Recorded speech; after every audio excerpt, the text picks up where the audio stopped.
எல்லோருக்கும் வணக்கம். இந்த படத்தை பற்றி நான் சொல்கிறது ஒரு பக்கம் இருக்கட்டும். திரைப்படத்துறைக்கும் எனக்கும் எந்த சம்மந்தமும் கிடையாது. நான் எந்த இயக்குனர்கிட்டையும் போய் உதவி இயக்குனராக வேலை செஞ்சதோ இல்லை யாராவது உதவி இயக்குனர்கள் எனக்கு நண்பர்களோ அப்படிலாம் கிடையாது. சரி, அப்படிலாம் இருக்கும்போது இந்த படத்தை எப்படி செய்யணும்னு உங்களுக்கு தோணுச்சு அப்படின்னு கேட்டிங்கன்னா, பேசிக்கலாக நான் வந்து ஒரு சர்வைவர்னு தான் எனக்கு ஆங்கிலத்தில் சொல்ல தெரியுது, தமிழில் எப்படின்னு தெரியல. அதாவது எந்த ஒரு சூழ்நிலையிலும் தளராமல் அந்த இடத்துலேருந்து மேலே வர்றது அப்படின்றது எனக்கு பழகி போன ஒன்று. இந்த 55 வயசில் இது வரை கிட்டத்தட்ட பார்த்திங்கன்னா ஒரு 8 பிஸ்னஸ் ஆரம்பித்து க்ளோஸ் பண்ணியிருக்கேன். சரிங்களா? ஒரு 2வது பிஸ்னஸ் க்ளோஸ் ஆனவுடனே எல்லோரும் மூடி வச்சு வீட்டுக்கு போயிடுவாங்க. இதுவரை 8 பிஸ்னஸ் பண்ணி க்ளோஸ் பண்ணியிருக்கேன்னு வச்சிங்களேன். கொரோனாவில் க்ளோஸ் பண்ணது 8வது பிஸ்னஸ். அந்த நேரத்தில் ஒரு நண்பர் மூலமாக ஒரு ப்ரொடியூசர் வந்து அவர் பொண்ணை ஹீரோயினாக போட்டு படம் எடுக்கணும்னு சொல்லி கேட்டார்.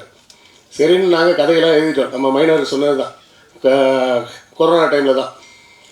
கதையெல்லாம் எழுதி முடித்த நேரத்தில் ஒரு சில பிரச்சனைகளின் காரணமாக அந்த ப்ரொடியூசர் வந்து நான் வரலன்ட்டார். அப்போது யாரை வச்சு எடுக்கலாம் அப்படின்னு யோசித்தோம்.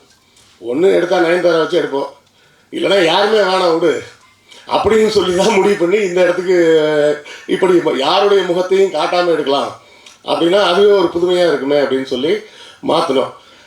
சரி, இயக்குனராக நீங்கள் வந்துட்டீங்க அப்படின்றதுலாம் ஓகே. எப்படி வந்தீங்க அப்படின்னா, கிட்டத்தட்ட நம்ம மகாபாரதத்தில் வர ஏகலைவன் மாதிரி தான். ஆனால் எந்த துரோணாச்சாரியாரும் என்கிட்ட வந்து கட்டவரெல்லாம் கேட்க முடியாது.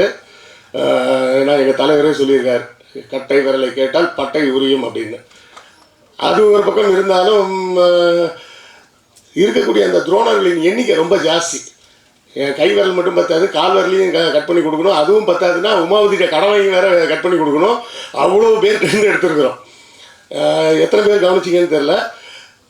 முந்தான முடிச்சின்னு ஒரு படம், பாக்யராஜ் சாரோட படம். அந்த படத்தோட ஹீரோவாக அவர் தான் நடிச்சிருப்பார்.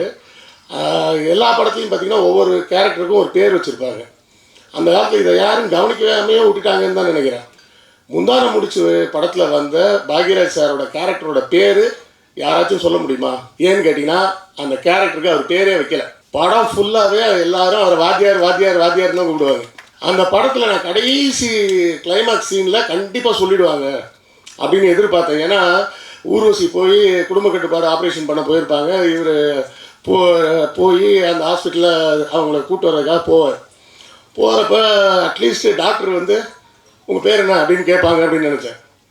அங்கேயும் அந்த இடத்துல ட்ரிக்காக டைலாக் வச்சுருப்பார், நீங்கள் தான் அந்த பொண்ணோட புருஷனா அப்படின்னு தான் அந்த டாக்டர் கேட்பாங்களே தவிர அங்கேயும் பேர் கேட்க மாட்டாங்க. ஸோ அந்த படமும் இதில் ஒரு இன்ஸ்பிரேஷன் இருக்குது. அறிஞர் அண்ணாவோட ஓரிரவு இன்ஸ்பிரேஷன் இருக்குது. கலைஞரின் படங்கள்லேருந்து இன்ஸ்பிரேஷன் இருக்குது.